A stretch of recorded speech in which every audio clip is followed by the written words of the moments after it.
My family and high Sunday. Ìkejì irú rẹ̀ ní ọdún yìí. The second of its kind in this year. Àkọlé tí a fẹ́ gbọ́ nípa rẹ̀. The theme we want to consider for today: managing a difficult partner or spouse in a Christian home. Ṣíṣe ìkáwọ́ tàbí bójútó ẹnìkejì ẹni tó le tàbí tó nira nínú ìgbéyàwó Kristẹni. Kókó tó ta kókó. Please, you may sit down. Sorry. Ẹ jẹ́ ká jókòó. Ẹ jẹ́ a jókòó. Let's please be seated. Àwọn kókó tó ta kókó tó ta kókó tó ta kókó nínú ọ̀rọ̀ yìí. And the important and the key words in this theme ní àwọn bàbá wa. One that our father. Ní àwọn bàbá wa. At our father. The number one pastor in this assembly. Ìránṣẹ́ Ọlọ́run àkọ́kọ́ lórí òkè yìí. Pastor G.R. Akinwale. Bàbá wa Pastor G.R. Akinwale. Àwọn ló fẹ́ bá wa tú àwọn kókó tó ń bẹ nídìí ọ̀rọ̀ yìí. He's the one that wants to unravel and dismantle these key words. Ta ni a lè pè ní ẹni tó wà difficult? Who is the person that we can call a difficult person? Ẹ jẹ́ ká tẹ́tí bẹ̀rẹ̀ jẹ́. Please let's listen attentively.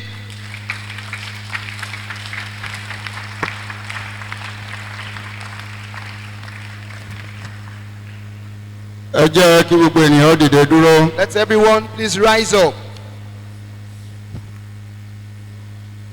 A ó gbàdúrà. We want to pray. Ohun tó fi lé mi lọ́wọ́.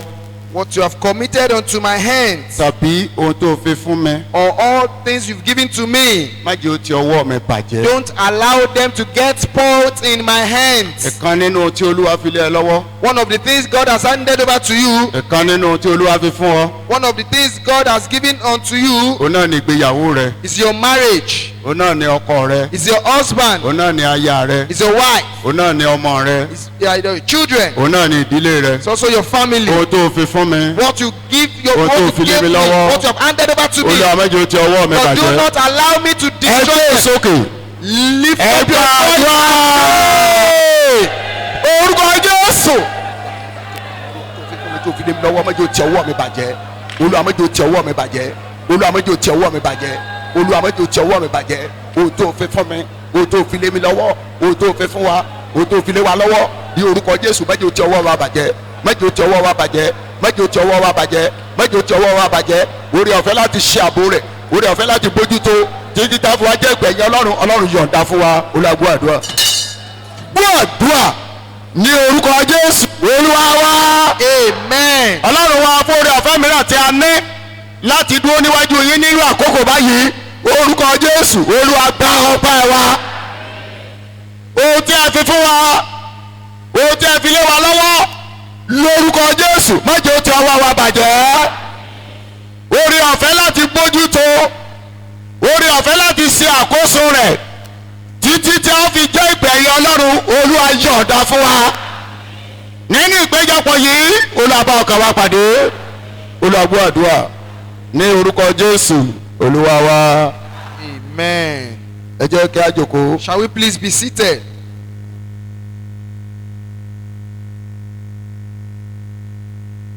A dúpẹ́ ní ọwọ́ Ọlọ́run To appreciate God tí ó fún wa ní oore ọ̀fẹ́ mìíràn. that has given us another grace. To see the light of June Láti rí ìmọ́lẹ̀ oṣù kẹfà. and to assemble before God Àti for láti today's service. kóra jọpọ̀ níwájú rẹ̀ fún ìsìn ọjọ́ òní. Glory be to his name. Ògo ni fún orúkọ rẹ̀. Òkí gbogbo àwọn bàbá gbogbo ẹ̀yin màmá arákùnrin àti arábìnrin To greet all our fathers, all our mothers, and all the beloved tí a wà níwájú Ọlọ́run ní àárọ̀ yìí. that are present before God this morning. Ìrìn àjò ọdún yìí tó kù Olúwa yóò ṣe ní ìrọ̀rùn fún wa. The many journey of this year, the Lord will make it easy for us. Ó dúpẹ́ lọ́wọ́ àwọn ìgbìmọ̀ ìgbéyàwó the marriage committee of this very assembly Appreciate the marriage committee of this assembly for the grace extended to me to Orí- stand before you people of God this morning. fún oore ọ̀fẹ́ tí wọ́n nawọ́ rẹ̀ sí mi láti dúró ní iwájú àwọn ènìyàn Ọlọ́run lónìí yìí. to share with you the mind of God. Láti bá wa sọ ọ̀rọ̀ nípa ọkàn Ọlọ́run. The Lord will continue to increase you in Jesus' name. Ọlọ́run yóò máa fi kún yín lórúkọ Jésù. Now we are going in the topic given to me. Ní báyìí a fẹ́ lọ sínú ọ̀rọ̀ kókó gbòógì tí a fi fún mi. Mo fẹ́ ka ẹsẹ̀ Bíbélì. To read the scriptures unto Orin us. Dáfídì kọkànlá Psalms 11 ẹsẹ̀ ìkẹta. line 3. Bí ìpìlẹ̀ bá bàjẹ́, The foundation be faulty. kí ni olódodo yóò ṣe? What shall the righteous do? Bí ìpìlẹ̀ bá If bàjẹ́, the foundation be faulty, kí ni olódodo yóò ṣe? what shall the righteous do? Olódodo yóò wádìí The righteous will inquire. ohun tó ba ìpìlẹ̀ jẹ́. He will inquire about what has caused foundation to be faulty. Yóò sì wọ́nà àtúnṣe sí ìpìlẹ̀ tó And he bàjẹ́. will consider things to do to make that faulty foundation repaired. Bákan náà mo tó kà nínú ìwé Róòmù. Also, I'm reading from the book of Romans, Orí ìkíní, Romans chapter 1. mo ka ẹsẹ̀ kẹrìndínlógún àti ẹsẹ̀ kẹtàdínlógún. I'm reading verse 16 and 17. Ìwé Róòmù orí ìkíní, Romans chapter 1, ẹsẹ̀ kẹrìndínlógún. verse 16. Ó ní nítorí èmi kò tijú ìrere Kristi, nítorí agbára Ọlọ́run ni sí ìgbàlà fún olúkúlùkù ẹni tí ó gbàgbọ́, fún Júù ṣáájú àti fún Gíríkì pẹ̀lú. For I am not ashamed of the gospel of Christ, for it is the power of God unto salvation to everyone that believe, to the Jew first and also to the Greek. Nítorí nínú rẹ̀ ni òdodo Ọlọ́run hàn láti ìgbàgbọ́ dé ìgbàgbọ́, gẹ́gẹ́ bí a ti kọ́ wípé ṣùgbọ́n òdodo yóò wà nípa ìgbàgbọ́. For therein it is the righteousness of God revealed from faith to faith, as it is written, the just shall live by Olódodo faith. yóò wà nípa ìgbàgbọ́. The just shall live by faith.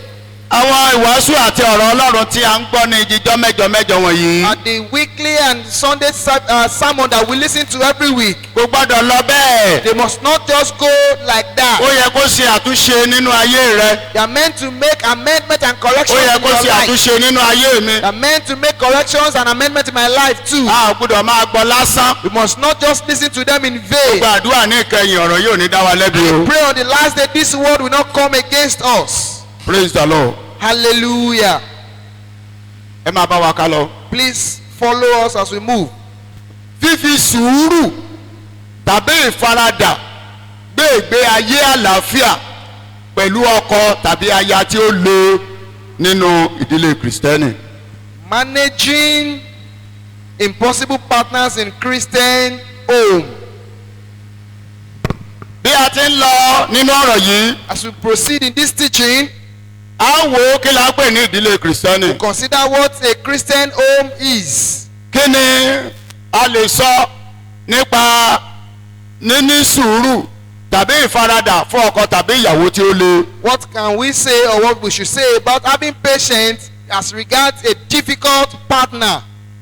Kí ló fà tí ọkọ tàbí ìyàwó tí ó le?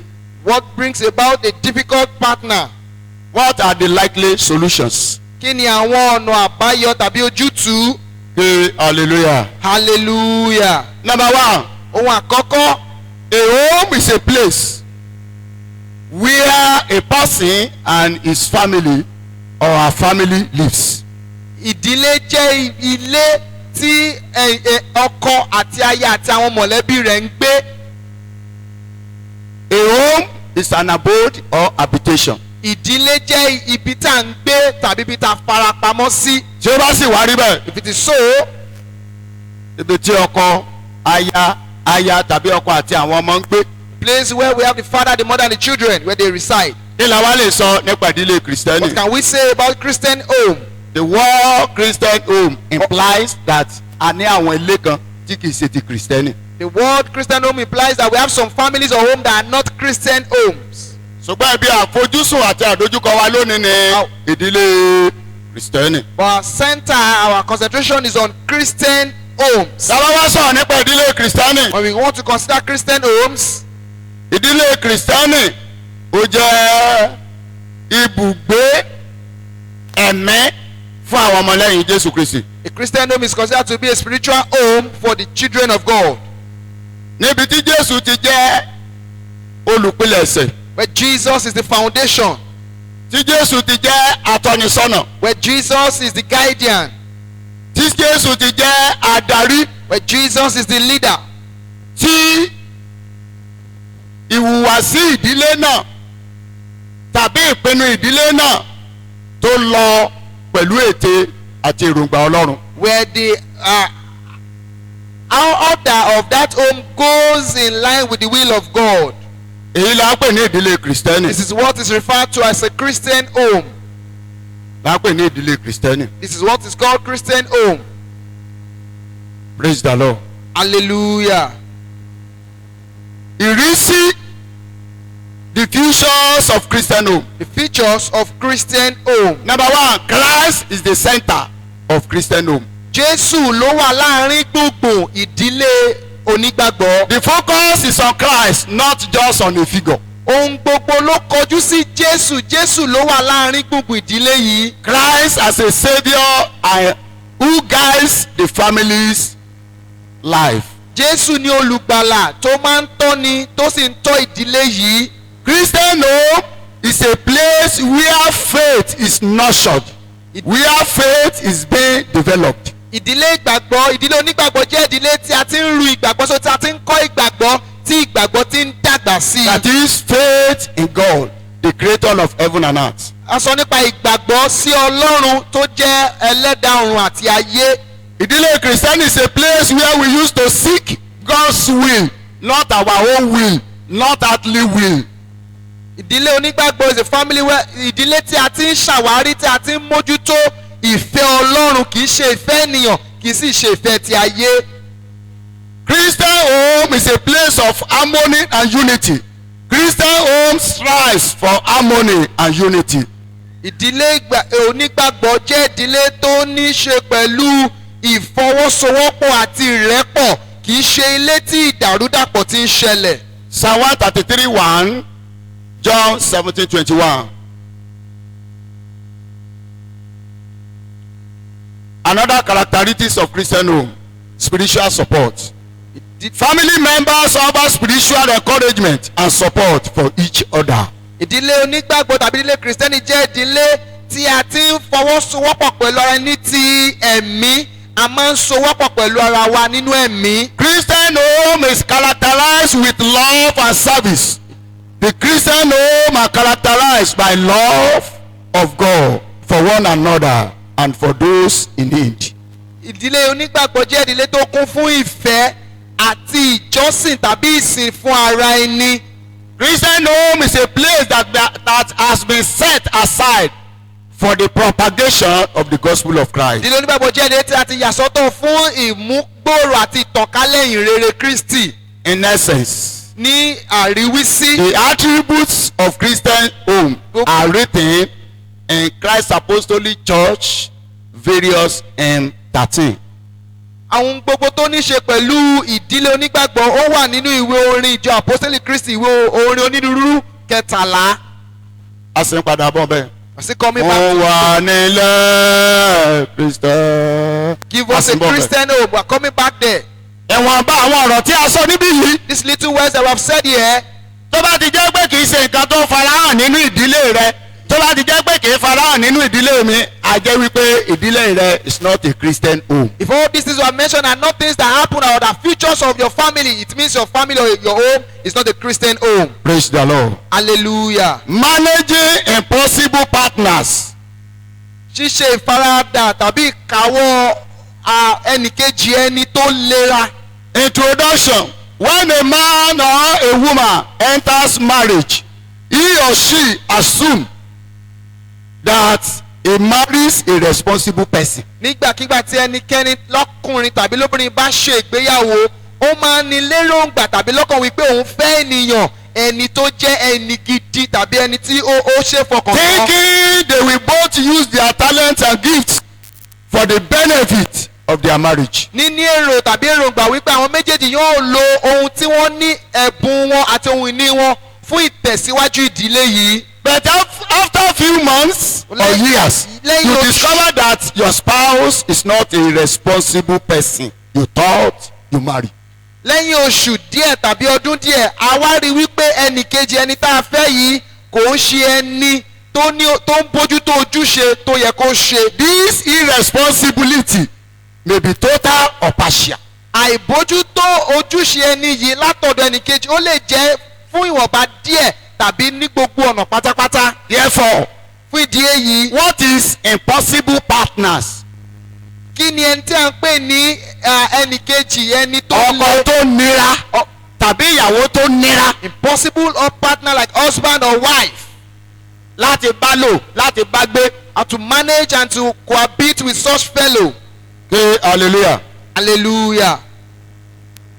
O tó wà níwájú mi bí. To have before me here Impossible or difficult partners often refers to romantic or intimate relationship that face significant obstacles. àwọn èèyàn tó lera tàbí ìdílé tó lera ni à ń sọ nípa ìgbéyàwó tó wà láàrin lọ́kọ àti aya tí wọ́n ń dojúkọ ìdojúkọ tó lera. Tí a wá ń wo sàkún rẹ̀. That we consider them. Tí a wá ń wòye rẹ̀. That we observe them. Bẹ́ẹ̀ kan yìí ṣe ń lọ yìí. That this thing is going. Ṣé ò ní forí sọ́pọ́n báyìí? This thing will not end in chaos. Bẹ́ẹ̀ kan yìí ṣe ń lọ yìí. As this thing is going. Ìjà àṣeyọrí gidi kan lè wà. Will there be a tangible success in it?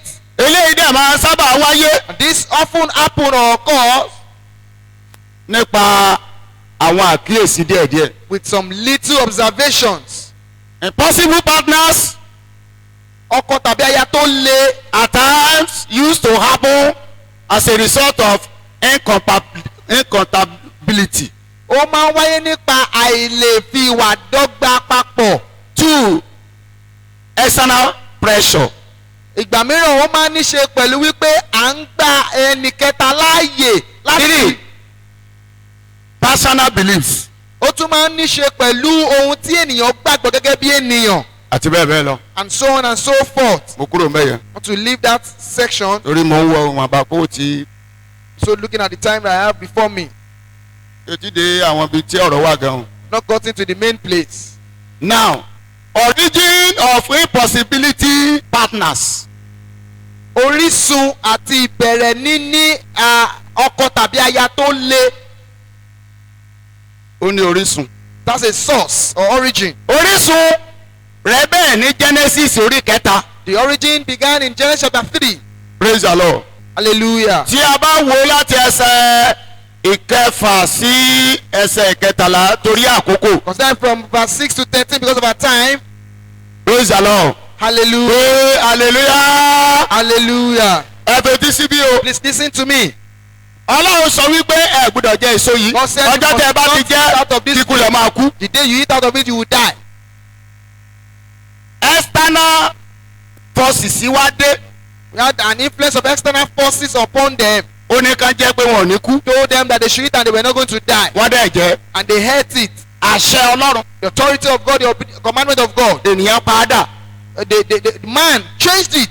Ìgbà tó Ọlọ́run máa kúrò mẹ́yẹ. When God was going to live there. Tá a máa dé orí kẹfà. When we got to verse 6. Ẹsẹ̀ karùn-ún sí keje. Verse 6, 7 to 8. Wọ́n ní gbogbo èrò ènìyàn gbogbo èrò ènìyàn pátá kí ni o. Ibi ni. All the thought of man is evil. Ènìyàn ò ní ìrònú rere kankan. Man does not have a good thought. So ènìyàn become problem fún ẹlẹ́dàá wọn. Man become problem for his creator. Ìgbà tí a tún máa dé nùwé Jeremiah 17. And we got to the book of Jeremiah chapter 17. 9 and 10. Verse 9 and Ó ní 10. gbogbo èrò ọkàn inú ènìyàn burú jáì. Say the thought of man are of evil. Ta ló lè mọ̀? Who can know it?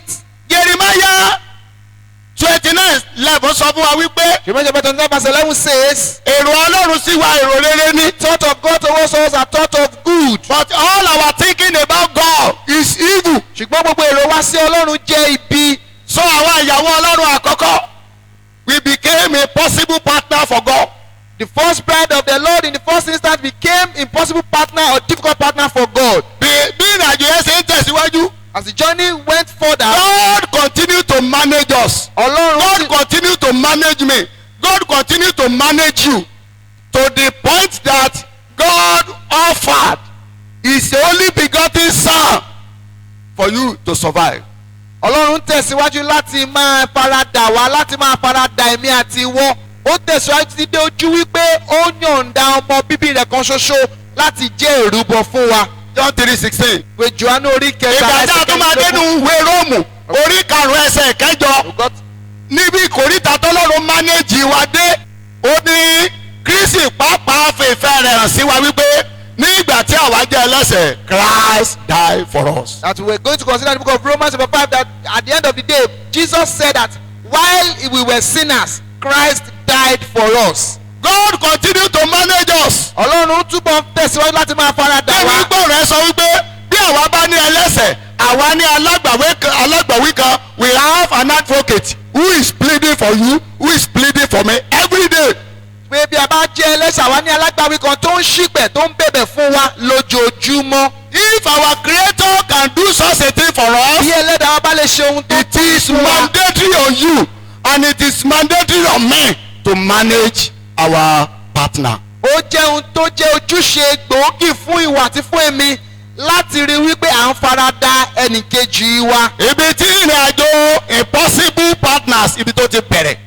That is the origin of the journey of impossible partners. Bí Ọlọ́run dẹ̀ ṣe manage wa. As God continue to manage us. Ó náà ni mo ṣàlàyé ní kúkúrú That yẹn. is how I have explained to us summarily. Praise the Lord. Hallelujah. Managing impossible partners. Ṣíṣe ìkáwọ́ àbí ìfaradà ẹnìkejì ẹni tó le. Tí eléyìí bá farahàn. If this appears or occurs. Bí ìpìlẹ̀ bá bàjẹ́. Foundation be formed. Kí ni olódodo yóò ṣe? That the righteous do. Ìgbésẹ̀ àkọ́kọ́. The first step. Bí a bá ti ń rí àwọn àpẹẹrẹ wọ̀nyí nínú ìdílé àti ìgbéyàwó wa. If we begin to see this in our minds and our homes. Tó bá jẹ́ pé ọkọ ló le nínú ilé. If it is the husband that is impossible to Tó bá dẹ̀ jẹ́ pé ìyàwó náà ló le nínú ilé. the wife that is difficult. Ìgbésẹ̀ àkọ́kọ́ níbẹ̀ ni The wípé. first step is this. The first step is to diagnose or to analyse the source of the problem. Ohun gbèsè àkọ́kọ́ ni wípé ká ṣe àtúpalẹ̀ ká ṣe àyẹ̀wò fínífíní ohun tó fa tó jẹ́ kókó tó ń fa ìdojúkọ yìí. Ìkejì. The second one. There is a need to come to understanding what is going on in the minds of your spouse. Ó ní ṣe fún wa láti ní òye àti ìmọ̀lára ohun tó ń lọ nínú ọkọ aya wa tàbí ọkọ wa. Ìkẹta. Third one. What lies behind this lack of ambition? Kí lóhun tó wà lẹ́yìn àìlè ní àfojúsùn tó dára yìí? Àjọ fẹ́ra ni náà. We both got married to each other. Àjọ ṣàdéhùn fúnra ni We náà. both made agreement and covenant with one Ìgbà tí another. wàhálà dẹ̀ wá ń ṣẹlẹ̀ When yìí. there is now problem. Kí ló dẹ̀ wá dé? What has happened? You need to find out the root cause. A nílò láti wá ká mọ ohun tó jẹ́ orísun tàbí gbòógì tó fa wàhálà yìí. Praise the Lord. Hallelujah. Ní ìsinsìnyí. Now. Mo ní àwọn nǹkan bíi 20 níbí yìí. I have about 20 points here. I may not be opportune to talk to them abi to explain them all. Mo lè má ní àǹfààní láti ṣe àlàyé lórí gbogbo kó ogún yìí. Àwọn nǹkan 20 yìí mo fẹ́ sọ lẹ́yìn ìgbà yẹn màá lọ sí possible solutions. I want to talk about these few points, then I will go to possible solutions. Number 1. First cause. Believers marry unbeliever. Onígbàgbọ́ ó ń fẹ́ aláìgbàgbọ́. Ọ̀rọ̀ Ọlọ́run ti sọ fún wa. Word of God has told us. Kọ̀ríntì kínní. 1 Corinthians orí keje. chapter 7. ẹsẹ̀ kẹwàá sí kẹrìnlá. 10 to 14. Kọ̀ríntì kejì. 2 Corinthians orí kẹfà. chapter 6. 14 to 17. 14 to 17. ẹ má ṣe fi àìdọ́gba dàgbọ̀ pẹ̀lú àwọn aláìgbàgbọ́. Do not be unequally yoked with unbelievers. When you want to marry, go for a believer. Nígbà tí o bá fẹ́ ṣe ìgbéyàwó tàbí tó bá fẹ́ lọ́kọ láya lọ fún èèyàn tó jẹ́ onígbàgbọ́. 2 Corinthians 6, 14 to 17. Ìwé Kọ́ríńtì kejì orí kẹfà láti ẹsẹ̀ 1 Corinthians 7, Kọ́ríńtì kìíní 10 to 14. ẹsẹ̀ orí keje láti ẹsẹ̀ kẹwàá tí dé kan. Ṣùgbọ́n mentality wa níbẹ̀ ni pé tí mo bá fẹ́ tán mo máa yí padà tí mo bá fẹ́ tán màá change ẹ̀.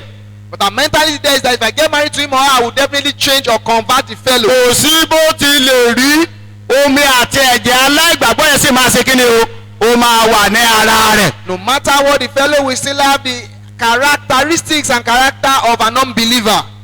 Solomon fẹ́ àwọn aláìgbàgbọ́ jọ ní aya. Solomon got married to plenty of unbelievers as wives. Ìgbà tó dé àárín kan. When he got to a particular point. Wọ́n ní Solomon sin Ọlọ́run rẹ̀. And God, it was said that Solomon served his God. àwọn aya aláìgbàgbọ́ ẹ̀ náà sọ wípé àwa náà ní ọlọ́run tá a sìn nínú ilé wa. All his unbelievers' wives also said they had God that they served in their wáàyè ká sin ọlọ́run bàbá wa náà. They said, give us time to also serve our own father's God. tó o bá dé rédí inú ilé yìí ò lè rọ̀ wá lọ́rùn. If you are not ready, this home will not be inhabitable for bíbélì us. wa sọ fún wa wípé àwọn aya aláìgbàgbọ́ yìí they change the mind of Solomon from his creator. And Bible says, Bíbélì jẹ́ kó yé wa wípé all these unbelievers' wife changed. Wọ́n yí ọkàn Solomoni padà kúrò lọ́dọ̀ Ọlọ́run ẹlẹ́dàá rẹ̀. bíbélì sì sọ fún wa wípé Bible said, tó o bá fẹ́ aláìgbàgbọ́ if you marry an unbeliever, ó ní tó o bá fẹ́ kọ̀ sílẹ̀ o lè kọ̀ sílẹ̀. if you want to divorce or separate away from ó ní tó o bá sì it, fẹ́ máa bá gbé kó o máa bá and gbé. if you also want to continue that marriage, you should please continue. ṣùgbọ́n kílọ̀sì kan wà ń bẹ̀. But there is a particular clause there. mo fẹ́ béèrè béèrè lọ́wọ́ I yín. want to ask us a question. kílọ̀sì tó wà níbẹ̀ ni pé tó o bá ti kọ̀ ọ́ sílẹ̀. Clause there is this, that if you have you divorced have fellow, no right to marry another person. o ní àǹfààní láti fẹ́ ẹlòmíràn. àyè wà láti kọ̀ sílẹ̀. And I want to ask you, is there Yeah, a we room know. for us to divorce? so there is no room for divorce. Kò sí àyè láti kọ ẹni yẹn sílẹ̀. kan nínú ohun tó ń fa impossible partners nìyẹn. This is one of the causes for having an impossible partner. number two, The second one, at times differences in culture or tribal background. and ohun kejì tó máa ń fa kánírò èyí ni wípé a ní ìyapa láti ìdílé tàbí orísun tá a ti wá ní ti ìlú. or believe in values and goals. Tàbí ohun tó ní ṣe pẹ̀lú ohun àfojúsùn wa, a ní ìpínyà, we have separations there. pé hallelujah. Hallelujah. nínú ìjọ mi kan In one of my churches, mo sọ̀rọ̀ nípa differences in culture àti background. mo sọ nípa ìyàtọ̀ tó wà láàrin arákùnrin àti yìí ibi tá a ti wá. ọmọ àkókò ni. This man is from Akoko. ó fẹ́ ọmọ ẹ̀pẹ́. Got married to a lady. ó lè ti sọ fún ìyàwó ẹ̀ pé òun ìjẹ̀bú sí ìjẹ̀bú yẹ òótọ́ máa ṣe. ṣé ẹ ti mọ̀? He had told his wife that he doesn't eat that Ijebu kind of egusi, ìyàwó wa lọ ṣe ọbẹ̀ ẹ̀gúsí ìjẹ̀bú yẹ. and the wife went to prepare that Ijebu type of egusi, ọkọ ẹ̀ insist wípé and the man insisted. background ọkọ kì í jẹrú ẹ̀. ṣùgbọ́n tí ìyàwó ń jẹrú ẹ̀. Say my background and my culture as a husband does not eat ọkọ ẹ̀ insist wípé and that man insisted òun ò ṣe mọ́. Said- ẹni kó kẹ́rù jáde nínú ilé o. that he bẹ́ẹ̀ ni mo is sọ no fún un. longer interested in marriage, that the woman should vacate the house. ó gbà wá lọ́pọ̀lọpọ̀ wàhálà before we resolve. That we The saw matter. a whole lot of things before that issue could be resolved. ṣùgbọ́n adúpẹ́ lọ́wọ́ ọlọ́run pé ọlọ́run bá wa parí ẹ̀. But we appreciate God that God conquered the battle for us. àwọn méjèèjì sì ti wà papọ̀. Two of them are still arákùnrin Richard wọ́n ti kọ́lé sí múrin báyìí. and that man, Mr. Richard, has built a home, a house. bí background bá ti yàtọ̀ nígbà mìíràn When we have difference in our background or a máa fa wàhálà. there could be problems sometimes. parenting disagreement nínú ilé. Ìyapa tàbí ìyàtọ̀ tó wà láàrin àwọn òbí ní níyàwó bá sọ fún ọkọ wípé wọ́n ọmọ bí ìrora ẹ̀ ṣe rí o èmi tí mo rù lóṣù mẹ́sàn-án mo mọ̀ bó ṣe rí o ọ̀ lè pa ọmọ fún mi o ṣé ni kò fi ọmọ mi sílẹ̀ o ó dáa ibi tó o ti gbé ọmọ wá o máa wá sọ fún mi. When the wife gets to be too caring about each other and say you did not consider my 9-month pains and this continue to happen, the man will come to say one day inú ilé máa gbóná kò that house gbogbo ẹ̀ máa dàrú. and things will begin to happen. ṣe ló sì yẹ káwọn méjèèjì ó pawọ́pọ̀ kán tọ́jú àwọn ọmọ yẹn torí ọjọ́ And the iwájú. two of them are meant to come together in agreement to take care of the children because of their future. praise the Lord. Hallelujah. another one Another cause, depression self-centeredness and resentment. kí ènìyàn ní ìpòrúru ọkàn, kí ènìyàn jẹ́ ẹni tó ní ìmọ̀tara ẹni nìkan. tí nǹkan bá ti sú ènìyàn If one gets depressed, tó o ti sun wọ́n ti sun kan ògiri wọ́n ti you sun are kan pushed ògiri the fellow, you are pushed the tó fellow ti to sú the floor, ènìyàn. and the person is depressed. gbogbo nǹkan tá a bá dẹ̀ gbé wá síwájú ẹ̀ pẹ̀lú ìbínú àti ìjà ni. The person, anything that is brought to the person is going to be affected and attacked by anger and fright. Matthew 11:28 Matthew chapter 11 verse 28, Psalm 34:17-18. Psalms 34 verse 17 to 18. ìyẹn rí bẹ́ẹ̀ ké hallelujah. Hallelujah. mo sọ nípa causes of impossible partner ọkọ tó lera láti bá gbé ìyàwó tó lera láti bá gbé. The causes of impossible partners are what we are discussing now. another one ni excessive jealousy or enviness. Ohun the tó act of hunting for each other. ohun tó tún kókó tó tún lè fa ni wípé owú gbígbóná kí ènìyàn máa jowú tàbí ìlara tó gbóná. ká sọ pé bóyá rí ọmọbìnrin ìjọ tó lálàá tó bá lérù tó dẹ̀ wá sọ fún mi kí n dẹ̀ gbàdúrà fún kí ìyá alájà sọ pé ọtún ti bẹ̀rẹ̀ síbi ọ̀sẹ̀ ṣe nìyẹn kí ló wà láàrin wọ pẹ̀lú ọmọbìnrin yẹn kí ló ọmọbìnrin yẹn bá sọ kí ló ń ṣe kìnìún kan kí ló ń ṣe kìnìún kan gbogbo àwọn kan yẹ ó máa ń fa wàhálà láàrin ọkọ àti aya. For instance, if I have a lady that come for consultation and for prayer and I start praying for her, my wife comes to say what is between you and her, and all of those, all those hurt or excessive jealous. tó bá lè sọ kan ní ṣé àsìkò tó yẹ kó wọlé lọ wọlé yìí tó o máa kó o ti pẹ́ kó o tó wọlé bá a mú fóònù ọwọ́ ẹ̀ bá a mú fóònù ọwọ́ ẹ̀ ọwọ́ tó orí fóònù ẹ̀ fẹ́ mẹni tó fóònù ẹ̀ tó ṣe if it is also jealousy ara gbígbóná ọkùnrin yẹ ẹgẹ tàbí obìnrin yẹ ẹgẹ ọmọ ọkú láìpẹ́ ọjọ́. if it's also the husband that the wife comes home a little bit late and she begin to ponder and begin to ask the question, where are you coming from, give me your phone, and if that jealousy is in much of excess, there is going to be problem for the man or for the wife, the person. another one ni evil communication ìwé Kọ́ríńtì kínní 15:33 tó sọ fún wa wípé ẹgbẹ́ búburú ó ba ìwà rere jẹ́ tí ọkọ bá ti kẹ́gbẹ́ búburú tàbí ìyàwó kẹ́gbẹ́ búburú kò sí àlàáfíà ní ìdílé mọ́. Bible says, talks about evil communication that is spoils good manners. If husband or wife have started keeping evil or bad company, such will affect their home. alága tó fa wàhálà nìyẹn. One of the issues that cause problem in the family is ìyẹn ló this. jẹ́ pé tó bá jẹ́ kìrìsìtẹ́nì bí ìdílé kìrìsìtẹ́nì tá a sọ̀rọ̀ nípa rẹ̀. If you are a Christian, if you have a Christian home that we are discussing bíbélì today, ni fi ọ̀rẹ́ rẹ̀ hàn mí I will say kí lè that sọ̀rọ̀ show me ènìyàn your tó friend, I jẹ́. will tell you the kind of person o you gbọ́dọ̀ are. mọ̀rú ènìyàn tó máa bá rìn. You must know the kind of company you keep. praise the Lord. Hallelujah. another one Ohun mìíràn, nature ìṣesí ẹni, nature ìhùwàsí àbí ìṣesí ẹni, ìṣẹ̀dá ìṣẹ̀dá, ṣẹ̀dá ẹni nature. one's nature. obìnrin mi náà wà ọkùnrin mi náà wà tó jẹ́ pé ó stubborn. Some kò people sí ó jẹ́ lè sọ ó stubborn. naturally stubborn. ó ti Wọ́n di lera. nature ẹnìyẹn. It is his nature that àwọn mi is náà wà difficult. unteachable. Some people wọ́n jẹ́ ẹni tí a kò lè kọ́ ẹni tó lera fún ni láti bọ́ọ̀ kọ̀rẹ́ tiẹ̀ lé ní bọ́ọ̀ kọ̀rẹ́ tiẹ̀ lọ́la bọ́ọ̀ kọ̀rẹ́ tiẹ̀ lọ́túnla he or she will continue to do the same thing nature ẹni. that the person, so for instance somebody that is unteachable, you correct the fellow today, tomorrow, and it is the person's nature that the fellow is unteachable. pride and lust Ìgbéraga àti ìfẹ́kúfẹ̀ẹ́ nature ẹni. is some people's nature. Romans 7:15-17 Romans Paul apostoli dáhùn wípé ohun tí èmi kò fẹ́ ni èmi ń ṣe ohun tó bá jẹ́ pé ohun tí èmi kò fẹ́ ni èmi ń ṣe ó ní kì í ṣe èmi ló ṣe wọ́n mọ́ pẹ̀lú ẹ̀mí ẹ̀ṣẹ̀ tó wà ní omi ara àti ẹ̀jẹ̀ ara rẹ̀. Paul the apostle says that what I don't wish to do is what I do, and if I find myself doing it, I'm not the one that do it. It is the nature, the sinful nature in me that is doing them. Another one the devil or satanic influences. Ní ohun mìíràn ni wípé ọwọ́ tàbí ipá èṣù.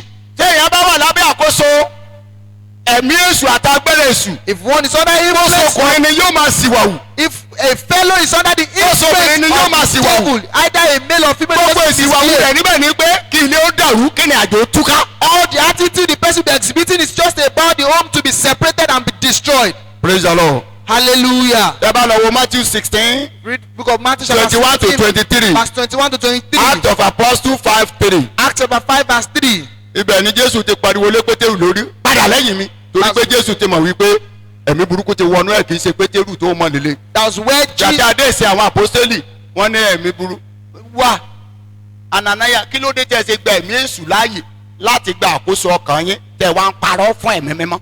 that was where Jesus rebuked Peter. He knew that he was controlled by the devil. And also ẹnikẹ́ni tó bá wà under the influence of the power of the devil there's anybody that's under the influence of the power of the devil, kò lè ṣe ohun tó dára. such fellow will not be able to do lórúkọ anything. Jésù ayé wa àti ilé wa ò ní dàrú. In the name of Jesus, our home will not be destroyed. another one conditional marriage. Ohun mìíràn ni wípé gbígbé ìyàwó tàbí níní aya lórí conditional òdiwọ̀n, marriage bond. lórí òdiwọ̀n wípé màá ṣe yìí màá ṣe tọ̀. conditional marriage bond. Gbígbé ìyàwó lórí wípé kókó ọ̀rọ̀ kan á ṣe èyí tàbí tọ̀hún. ẹ wo bàbá yìí tí bóyá mo jẹ́ obìnrin ẹ wo bàbá And yìí. this man, if I'm like a woman, torí pé ó lówó lọ́wọ́ torí owó yẹn ni mo ṣe fẹ́. if I get married to him because he's wealthy, torí pé ó ní ẹwà torí ẹwà yẹn ni mo ṣe if I fẹ́. get married to him because he's handsome, bẹ̀tí òwò wá sówó yẹn mọ́ tí ò and sọ́wọ́ when yẹn that mọ́. money is no longer there, that Wàhálà youth is wá not dé. there, there will be problem. wàhálà wàhálà wá dé. there will not be problem. torí pé àti yẹn kọrin ní church ni mo ṣe fẹ́. That sister can sing so well in church, that's why I've got orí ọ̀fẹ́ àti kọrin ẹ̀ tí ò bá ti sí mọ́kọ́. if that grace to sing again is no longer wàhálà setting. there will be problem will set in. hallelujah. Hallelujah. praise the lord. Hallelujah. another one marriage under disguisement. Fífẹ́ ìyàwó lábẹ́ ìbòjú tàbí ìtọ́nijẹ. ọmọkùnrin kan ó sọ̀rọ̀ kan nígbà kan. A certain man said something at the point in time. ó ní sọ obìnrin báyìí báyìí. Said, see that particular lady. ó lóun ọmọ chọ́ọ̀chì yẹ Osinubi. Say, I know that church. ó ní ìgbà tó ń sì lé obìnrin kan báyìí tó ń fẹ́ fẹ́. When I was running ó ní after torí ẹ̀ ló ń lady, ṣe lọ sí chọ́ọ̀chì ó ní kì í ṣe gbóǹde kìrìsìtẹ́nì. said he was going to the church just because he wanted to marry the lady. He was never a Christian. tí ọmọbìnrin yẹn bá dẹ̀ bọ́ sí lọ́wọ́ tán. If that lady àwọn gets to kì í ṣe pé mo him, fẹ́ràn rẹ o. he will tell her that it's not gbogbo because chọ́ọ̀chì I tí mo wá love lọ́jọ́ sí torí ti ẹni. you. All the church I was attending is just ojú because ọjọ́ of yí you. padà. And the day the situation will be changed or turned around. ẹ jẹ́ ká kéèsì àwọn kan Let's wọ̀nyí. please be careful and watch out. causes of impossible partners. Àwọn ohun tí ó jẹ́ ojú ohun tó ń fa ìṣokùnfà kéèyàn ní ọkọ tàbí aya tó nira tàbí tó le. ara rẹ̀ náà ni laziness and burden. Ohun tó tún lè fa ni wípé kéèyàn jẹ́ ọ̀lẹ ẹni tó máa ń ruṣẹ́ tirẹ̀ lé tó bá ti ẹlòmíràn. jẹ́ pé ẹnìkan inú ìdílé ni gbogbo ẹrù ìdílé yẹn wà lórí ẹ̀. If it is one person in the family that takes the burden of the family, wàhálà máa ṣẹlẹ̀. there will be problem. mo wo play kan. I was watching a particular movie. àti kan wá kí ẹgbẹ́ ẹ̀. A certain lady came to greet her sister. ẹ̀yin tẹ́ ẹ ti wo play yẹn máa rántí Some o. of you that have seen the movie, you remember very ó well. wá kí ẹgbẹ́ ẹ̀ ọkùnrin. Came to say hello to her elder ó brother. dẹ̀ wọnú ilé. And she got to the home. ó ti gbé oúnjẹ kalẹ̀ ó ti ń jẹ oúnjẹ. The one was already served with food and was eating. ìyàwó ẹ̀gbọ́n bá dé. And the wife to that elder brother came. ó ní ibo ni wọ́n ti ń bọ̀. Say, we tó are wá débi coming ti from. àyà ti oúnjẹ. That you came to devour this mountain of food. ṣé ẹ̀gbọ́n ẹ sọ fún un pé ó sọ fún ẹ pé òun ló so oúnjẹ yẹn. Did your brother tell you that is the one that ẹgbẹ́ provided tí ò ní this sí money? àárọ̀ tí ò ní ti alẹ́ tí ò ní kankan. Your elder brother does not have any work he's doing. òun á tún máa bọ́ ẹgbẹ́ òun á tún máa bọ́. I will still be feeding your brother and also be feeding you. arábìnrin yẹn ò lè jẹ oúnjẹ yẹn tán nígbà tó sá jáde inú ilé yẹn. That lady could not finish the food when she ran out of the house. tí irú eléyìí bá ṣẹlẹ̀. If this is happening, bàbá mọ́lákẹ́yọ sọ̀rọ̀ kan níbi lọ́jọ́ síbi and ògbàgbé. Moyakino said something àwọn here. lọ́jọ́ kò bá yẹ. Is the one seated here? I wọ́n ní can't táìmù forget. gbà kan wà tí ò ṣiṣẹ́ lọ́wọ́ wọn. He said there was a time he Bí ilẹ̀ ti sọ. was. He said it here that there was ó a ní time. píríọ̀dù yẹ That àwọn areas ibi tó ti lè ran màmá lọ́wọ́ ó lóun sọ̀pọ̀tì màmá ó lóun ran màmá lọ́wọ́. That when he had no job with him, there was a certain areas where he could assist his wife. He assisted her títí táwọn náà fi ní iṣẹ́. until he got his own job. hallelujah. Hallelujah. mo wo kinní kan lórí social media. Saw a particular clip on social media. wọ́n ní arákùnrin yẹn kò ní iṣẹ́ kò ní This kankan. particular man was jobless. He had no work, no job. wọ́n ló lọ fẹ́ báńkà. He got married to a banker. obìnrin. Got married to a wọ́n ní female ọmọbìnrin yẹn banker. gba 80,000. And that lady was collecting 80,000 tí naira. ọmọbìnrin yẹn bá ti gba 80,000 níbi She iṣẹ́ collects her salary 80,000 at work. tó bá ti dénú ilé When she gets home, á fi lé ọkọ ẹ̀ she lọ́wọ́. will hand it over to her husband. ọkọ ẹ̀ á yọ 20,000 fún níbẹ̀. The husband will remove 20,000 from the money á kí pèlè tó kù. and he will keep the rest. gbogbo bí wọ́n ṣe ń bá ọmọbìnrin sọ̀rọ̀ ṣe orí ẹ̀ ti ṣe kinní kan ṣe They were kinní kan kò talking to dáhùn. the lady that one was wrong with ọmọbìnrin her. yẹn ṣe báyẹn fún years. She did that for years. ọkọ wa iṣẹ́ káàkiri. Her husband sought for work up and down. kábẹ́sà fún àrọ̀gùn. To cut the long story short, ọkọ rí iṣẹ́. the husband got a job. gbàtọ́kọ máa rí iṣẹ́. When the man got a wọ́n lọ job, fi 380,000 bẹ̀rẹ̀ iṣẹ́ fún ọkọ. got a job of salary of 380,000 naira. wọ́n ó wá di àárín kan ọkọ ra mọ́tò àkọ́kọ́. When it got a time, the man bought the first vehicle, ó fún ìyàwó ẹ̀ ní kọ́kọ́rọ́ ẹ̀. gave the key to his Àti mọ́tò. wife and the car.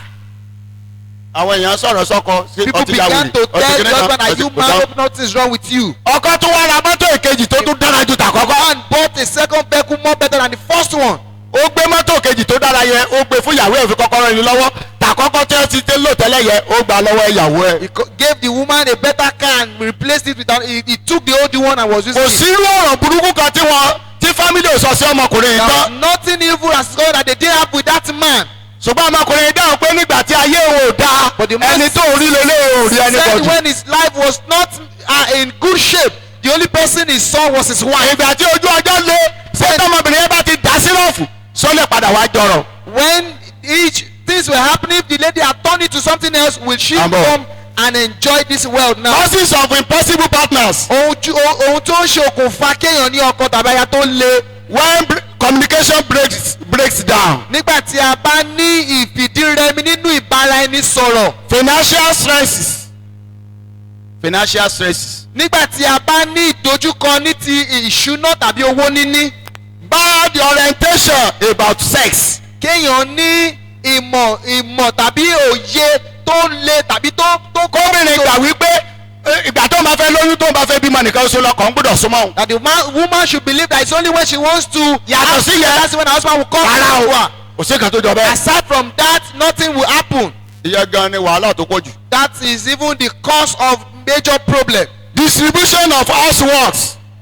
pínpín iṣẹ́ ilé. ẹnìkan máa ran ara wọn lọ́wọ́ tẹ́ ẹ bá dẹ̀ ti rẹ́dì láti ṣe yẹ. tọ̀ one should be ready to assist them, and if you are not ready to do that. unequal physical and spiritual level of understanding. àìní ìdọ́gba ní ti òye nípa tara àti ní ti ẹ̀mí.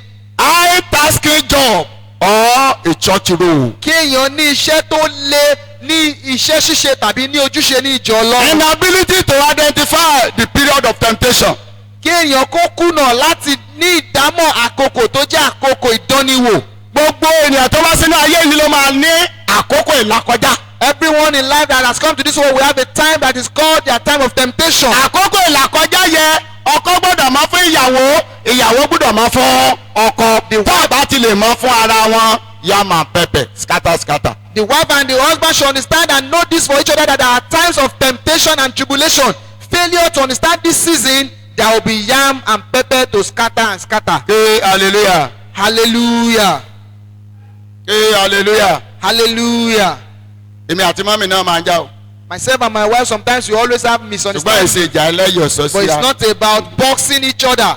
praise the lord. Hallelujah. several times mo ti sọ fún yín. I've told you here several times here. ìwọ ni ayé kókà yé kẹ́mi àǹdù gbogbo orí oko òsì káàkiri báyẹ ìpọ́njú ọmọ ló mú wa mọ́ bẹ̀. lẹ́yìn ìgbà tí n bá ti wọkọ̀ ní ilé Ifẹ̀ tí mo sọ̀kalẹ̀ ní ayé kókà tí mo wọkọ̀ dé yé kẹ́mi láti bẹ̀yẹ dé abà ẹ̀dún àbọ̀n 9 miles ẹsẹ̀ ni mo fi máa rìn tí màmá lọ bá yá yìí lọ́hùn. My father was going to trek from a very long distance to cover 9 miles to see. ẹ̀sẹ̀ adúgbò lọ́wọ́ Ọlọ́run pé God sustains us till today. àdúpẹ́ lọ́wọ́ Ọlọ́run pé Ọlọ́run gbé wa ró títí di òní yìí. bí mo ti le tó. as much as discipline and. ó manage mi dè ní. she managed me till today. bóun náà ti le tó. as much as difficult she is. èyí nìkan ṣe.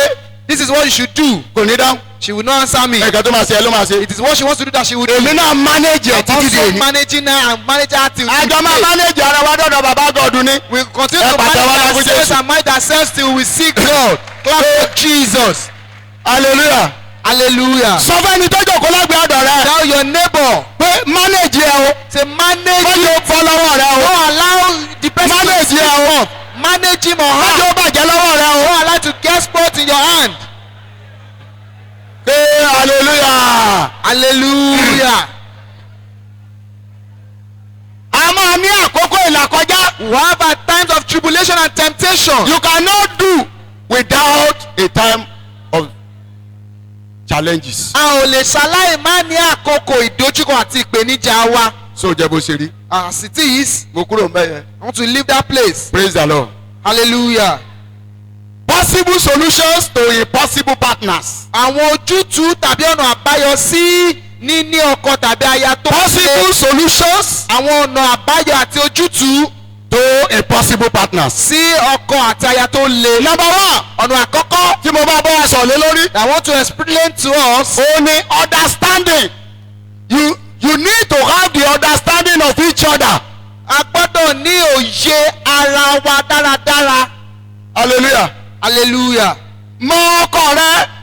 is he a choleric person, phlegma àti bẹ́ẹ̀ bẹ́ẹ̀ lọ. understand your husband or your wife. You should be able to know if the person is a choleric fellow or a phlegmatic person and so on and so o gbọ́dọ̀ mọ forth. ìyàwó rẹ. You must also understand your wife. o gbọ́dọ̀ mọ areas of strength here. You must know the person's area of o strength. gbọ́dọ̀ mọ areas of weakness. You must know the person's areas of weaknesses too. o gbọ́dọ̀ mọ capability ẹ̀ nípa sex. You must know the person's capability as touching sex. o gbọ́dọ̀ mọ financial strength ẹ̀. You must know the person's financial gbogbo capability. nǹkan wọ̀nyí pátápátá la gbọ́dọ̀ mọ̀. All of these things are meant to be understood properly. kí kí ni mo lè ṣe tó máa bí nínú? What can I do that will cause her or him to be offended? ohun tí mo máa ṣe tó máa bí nínú yẹn kí n máa gbìyànjú kí n má ṣe é kó náà máa gbìyànjú kémi kó má ṣe é sí mi. I should always strive and try not to do the things that will cause her or him to be angry. kí ni mo máa ṣe tó máa múnú rẹ̀ dùn? What will I do that will make him or her to be happy? a ní láti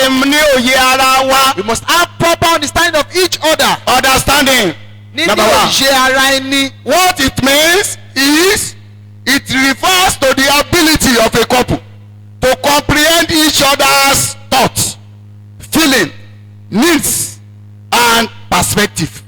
Ó ń sọ nípa kí a ní ìmọ̀ lórí bí ó ti ń ṣe ara wa, bí ẹni yẹn ti ń ṣe, bí ó ti ń sọ àbí bó ti ń gbé ìgbé ayé rẹ̀. This is a vital component of a healthy and fulfilling marriage. Ó jẹ́ ohun tó ṣe kókó tó ṣe gbòógì nínú ìdílé tó ní ìlera àti àlàáfíà tó dára. Fostering mature respect, acceptance and emotional connection. Ó sì máa ń ru wípé ìbádọ́rẹ̀ẹ́ tó dára àti ìgbé ayé tó nẹ́wà ó máa ń ru sókè. Samuel kìíní 1 Samuel 25:23-28. chapter 25 from verse 23 to 28. Abigail mọ ọkọ rẹ̀. Abigail understood her husband. Wọ́n sọ pé David wá o ọkọ rẹ̀ fún lóúnjẹ o kíákíákíá. Abigail ti ṣètò oúnjẹ ó lọ bá David dákun olúwa mi má bínú Nábálì lórúkọ rẹ̀ bí orúkọ rẹ̀ ṣe rí gan-an bẹ́ẹ̀ náà nìwà ẹ̀ má bínú. Abigail torí pé understood her husband. ó ti mọ ọkọ rẹ̀. She knew ó her husband. understand ọkọ She rẹ̀ understood dáadáa. her husband very well. so ìyẹn wá ra Abigail lọ́wọ́ And that was what helped Abigail. láti defend ọkọ rẹ̀ That was at the face what of crisis. Helped her to defend her husband at the face of crisis. a gbọ́dọ̀ understand ara wa. We must understand each other. tó o bá understand ọkọ ẹ tó kàn understand ẹ. Don't understand one another. wàhálà ni There o. will be trouble and problem. ilé yẹn ló lálàáfíà. That home will not have peace. àkókò tọkọ bá gbé gbóná. The time the husband is taking it tough and hard, kí wọ́n ṣe níwọ̀ntúnwọ̀nsì. you should just make it moderate. àkókò tó bá rí pé ojú ọkọ tutù tó lè rí bá sọ̀rọ̀. The time that you consider that his face is now calm, you can talk to him. a gbọ́dọ̀ understand ara We wa. must understand each other. the key aspect of understanding in marriage. Ohun tó jẹ́ kókó ọ̀rọ̀ nínú níní òye ara nínú ìgbéyàwó. empathy. Níní ìmọ̀lára àánú. active listening.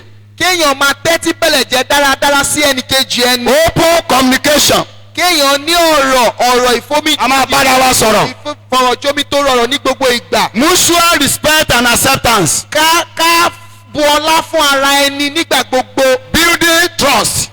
Ká gbé ìgbé ayé tó ní ṣe pẹ̀lú gbígbẹ́kẹ̀lé ara ẹni. understanding your partner's love marriage.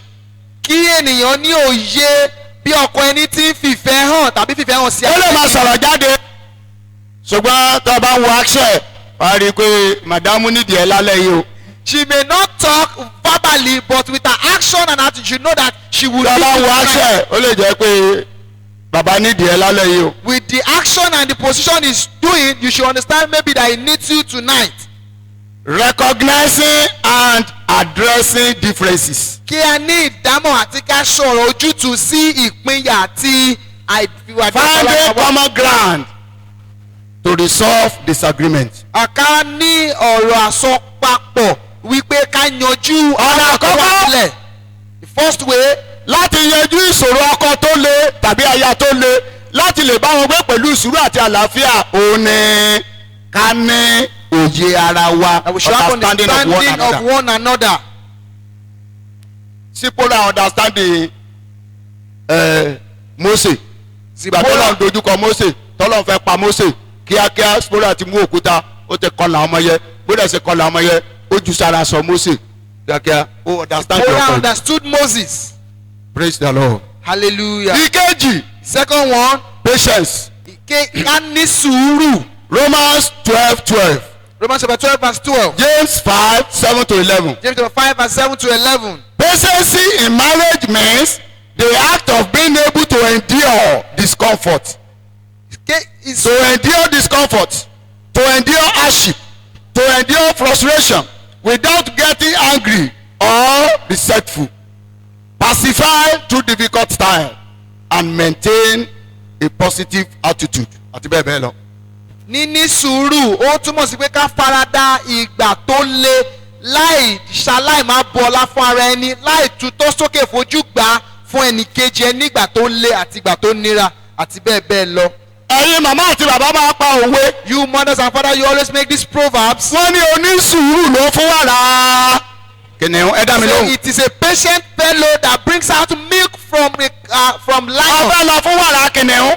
If you want to take milk from lion, wàá ti mú odidi màálù wàá ti pa. you must have killed a whole cow. wàá ti kọ́kọ́ máa jù sí You kìnìún. would have first of all be throwing wàá cow. máa jù sí You have kìnìún. been throwing the meat wàá máa jù sí kìnìún. to the lion. wàá bọ́ kìnìún yẹn débi wípé kò ní lè jẹ ọmọ ẹran máa wà níwájú ẹ̀ báyìí.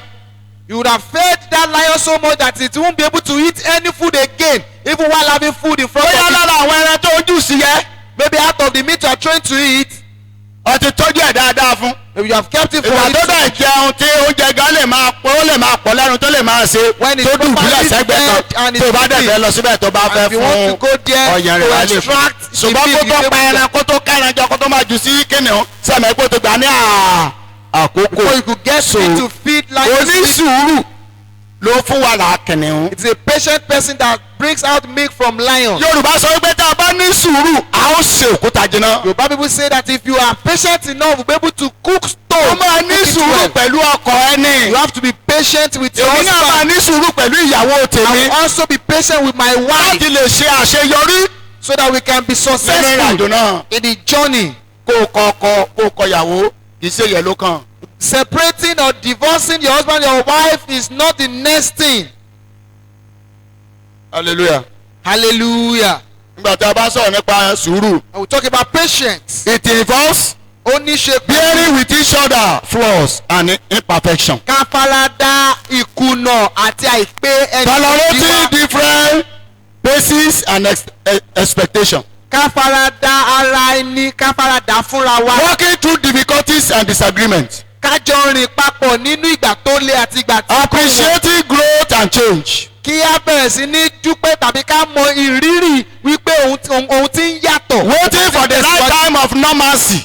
Kí á dúró fún àkókò tó dára fún ìmúbọ̀sípò nǹkan tó ti ṣẹlẹ̀. practicing self-control and resolve impulsivity. Ká kó ara wa ẹni ní ìjánu. be kind and compassionate. Ká jẹ́ ẹni tó níwà pẹ̀lẹ́ àti ìwà tútù, ká fìfẹ́ hàn sí ara ẹni. ìkẹta The third one, solution to impossible partners. ojútùú àti ọ̀nà àbáyọ sí ọkọ àti aya tó ìkẹta le. ni perseverance. The third one is perseverance, tí ẹ ìfaradà. bá lọ sínú attributes of love tí a kà nínú Kọ́ríńtì kínní orí ìkẹtàlá láti ẹsẹ̀ ìkẹrìndé ìkẹjọ ẹ bá àwọn kan wọ̀nyí mẹ́.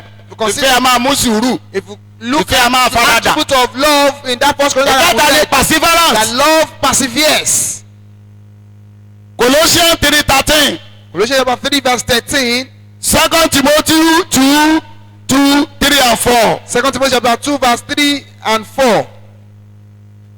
Perseverance in marriage means stay committed and actively working through challenges and difficulties. Ìfàyàrán nínú ìgbéyàwó túmọ̀ sí wípé ká dúró tiiri ní ìgbà tó le, ká máa ṣiṣẹ́ papọ̀ mọ́ra ẹni wípé ìgbà tó le yóò kọjá.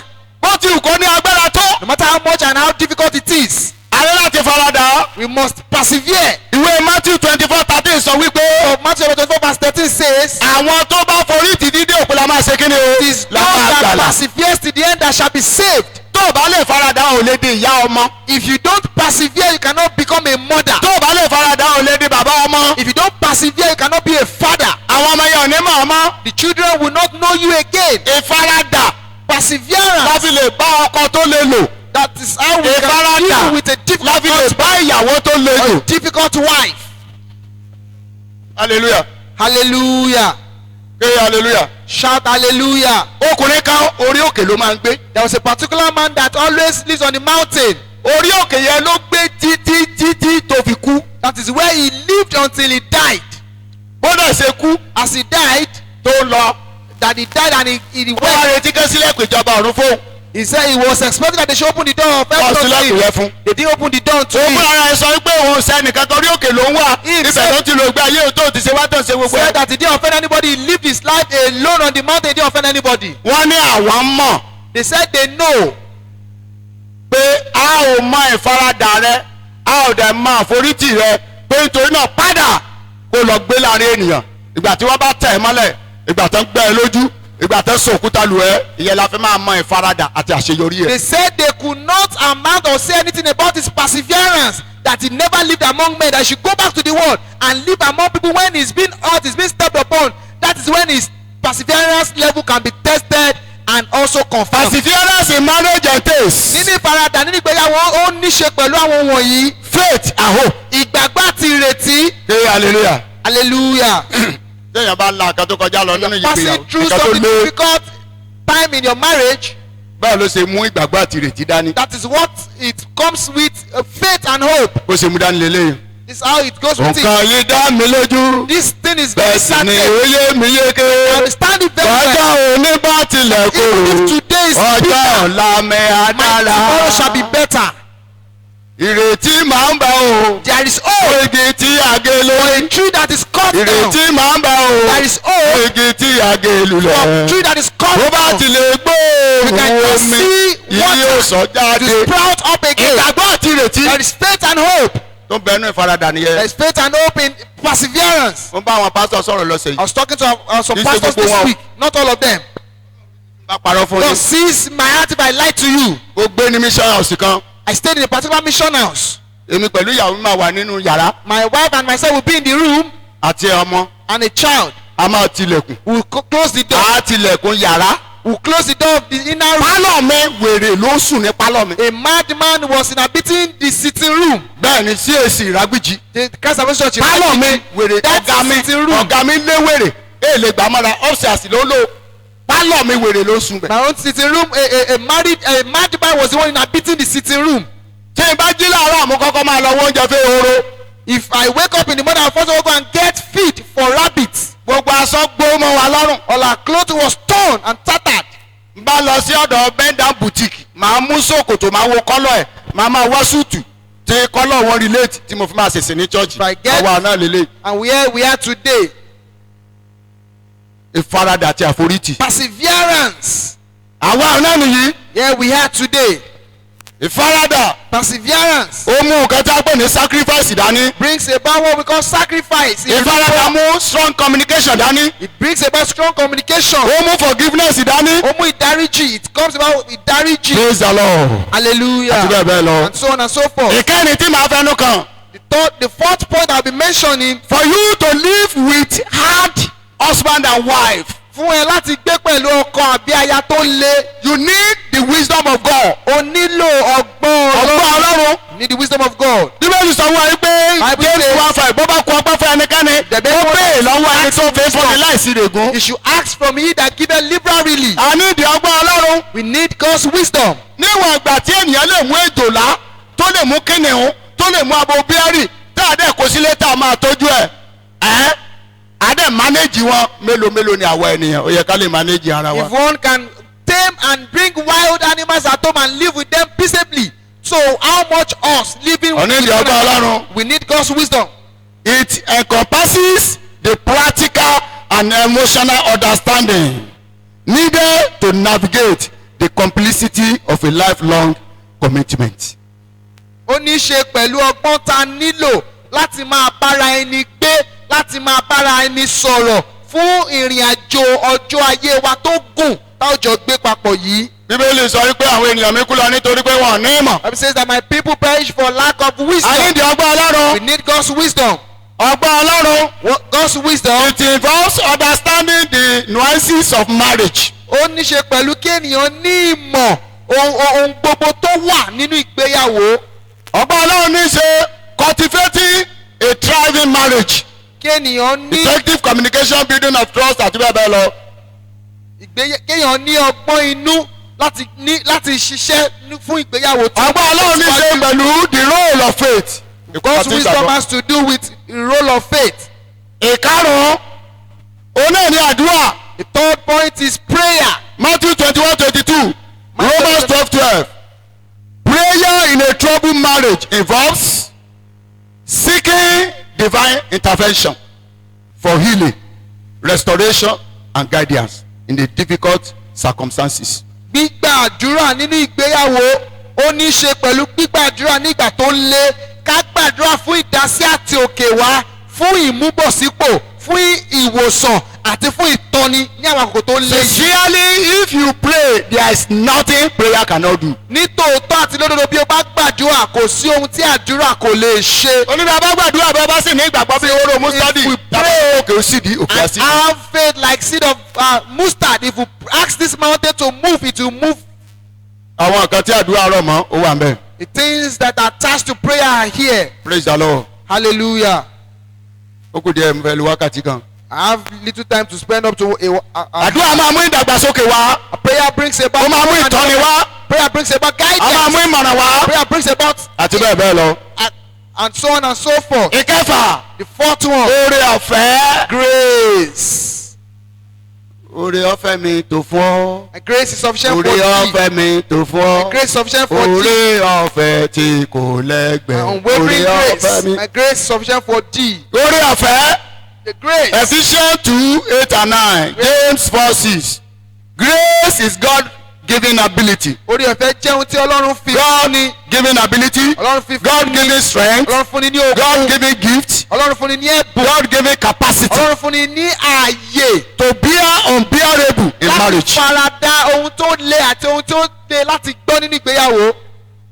Ó mú grace yẹn ni a sọ fún wa wípé oore ọ̀fẹ́ téèyàn merit ní ìgbà tí obìnrin wa bá ṣẹ̀ wá When tí our a rí wife wípé offend us, kò yẹ lẹ́ni tí a máa dáríjì ṣùgbọ́n oore ọ̀fẹ́ yẹ a ṣiṣẹ́ fún. It is- ní ìgbà tí ọkọ wa bá ṣẹ̀ our wá husband offends tí ọmọ us, wa bá ṣẹ̀ wá our children offend tí a rí us, wípé wà ní kòríta pé a lè dáríjì when we are the oore presence of ọ̀fẹ́ yẹ a God, ṣe kí ni o it a is ṣiṣẹ́. grace that will work.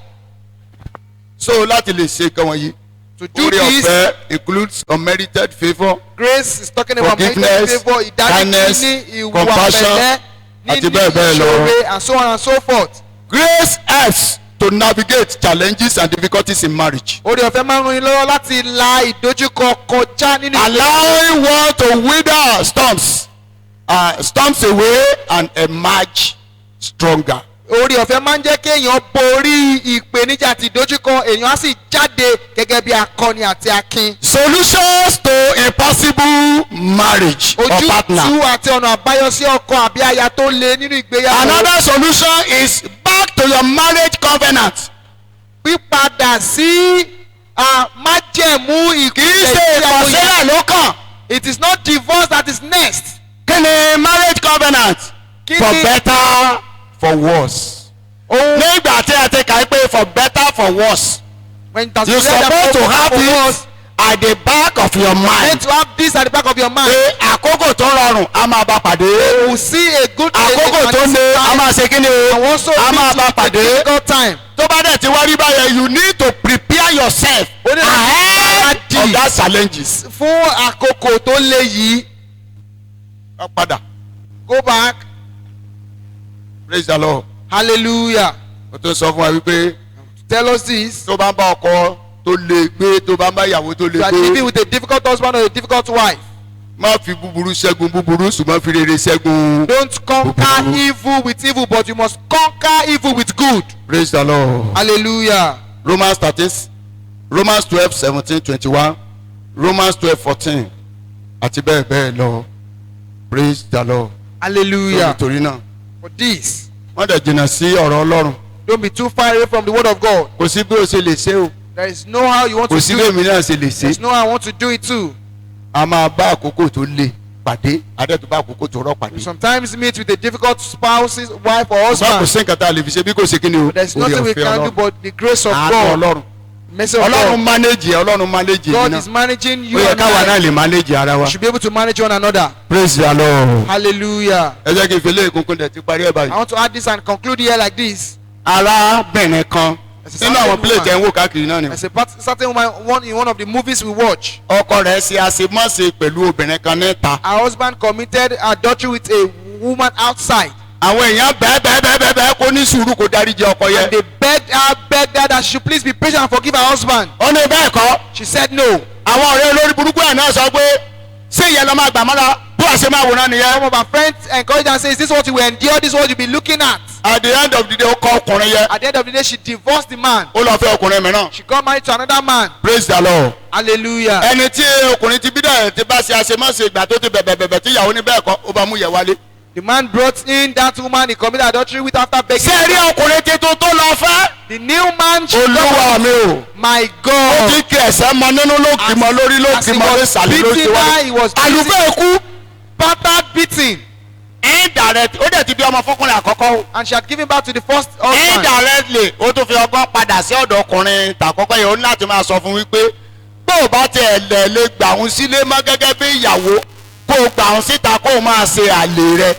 She now needed to beg her husband, her first husband, that if you cannot bring me back to your matrimonial home, just consider me as one of your concubines that you keep tó o outside. bá sọ pé bẹ́ẹ̀ kọ ọkọ rẹ lónìí. If you say you want to divorce your husband, irú today, ọkùnrin wo ló mà tó o tó máa fẹ́. what kind of husband do you know that you are going to ìyẹn náà ní wàá marry to? tiẹ̀. Between you and him, irú obìnrin wo ló mà tó o tó máa fẹ́. what kind of wife do you think you will ìyẹn náà ní wàá tiẹ̀. between you and her? ọjọ́ máa manage tiẹ̀. Better manage máa yourself. manage tiẹ̀ o. Manage your èmi home. náà máa manage I tèmi also o. manage my home. máa manage tiẹ̀ o. Manage it. àní rí wàhálà o. Will not see trouble. ní ìparí. In conclusion, ẹ bá mi kẹsẹ̀ bíbélì mẹ́ta yìí. please let's read these 3 scriptures. Psalm 34:14 that's number 1 mo bá ṣe pé nìkan ṣe kà fún mi o. Psalm 34 verse 14. Psalm 34:14 Matthew yes. arákùnrin tó ń gbọ́ mi láàárọ̀ arábìnrin tó ń gbọ́ mi láàárọ̀ yìí. Brother and sister that is listening to my voice this morning. do away with evil. evil against your wife. Kúrò nínú ibi sí do away with evil. yes. Ṣẹ́ra kúrò ní ibi. máa ṣe rere fún ìyàwó rẹ máa ṣe rere fún ọkọ Do rẹ. good to your wife, do good to your husband. ilé ẹjọ́ máa dàrú ilé ẹjọ́ máa This túká. one will scatter it, will separate you. ojú ẹ̀fẹ̀ wálé. Hey, you will soon understand. máa wá àlàáfíà ìyàwó rẹ wá àlàáfíà ọkọ rẹ wá àlàáfíà Seek ìdílé peace, rẹ. seek peace of the husband of your wife and your children. Yes. kó o sì lé Do pa rẹ̀. it. ẹ ṣe Matthew 5:8. Matthew chapter 5 verse 8.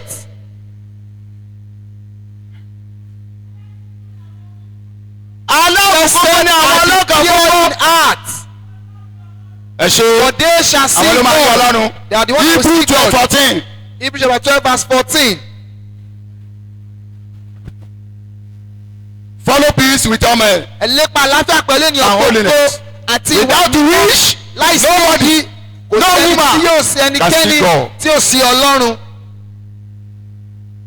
ìkòkò tó bá máa jata ọfẹ́ ṣe ọkọ obìnrin. You want to be the ọfẹ́ husband ṣe of a bàbá wife. dókítà You ọfẹ́ want ṣe to be bàbá the lọ́yà father. You want to be the father ọfẹ́ of a ṣe bàbá lawyer, pòfẹ́sọ̀ doctor. You want to be the ọlọ́ọ̀dẹ là father of kankan kọjá. You say you will not pass through anything. You will pass ìkòkò through tó it. bá máa jata. That díẹ̀ pot that àgbóná. want to eat pepper, it has to pass through fire. ẹni tó bá máa jẹ oyin inú àpáta. It that wants to eat honey kí ni from ẹ̀yin the màmá rock, sọ kò ní wo ẹnu àáké. fellow will not consider the axe. ọfẹ́ ṣe bàbá ọmọ ọfẹ́ ṣe kinní kan What ọlọ́ọ̀ if ní joyin inú àpáta say you- ọmọ àjọyin inú àpáta. You will eat that honey from the rock. ee hallelujah. by the Hallelujah. way ọkọ rẹ tó lé yẹ. That's your difficult husband. o ní àgbélébù rẹ. Is your cross.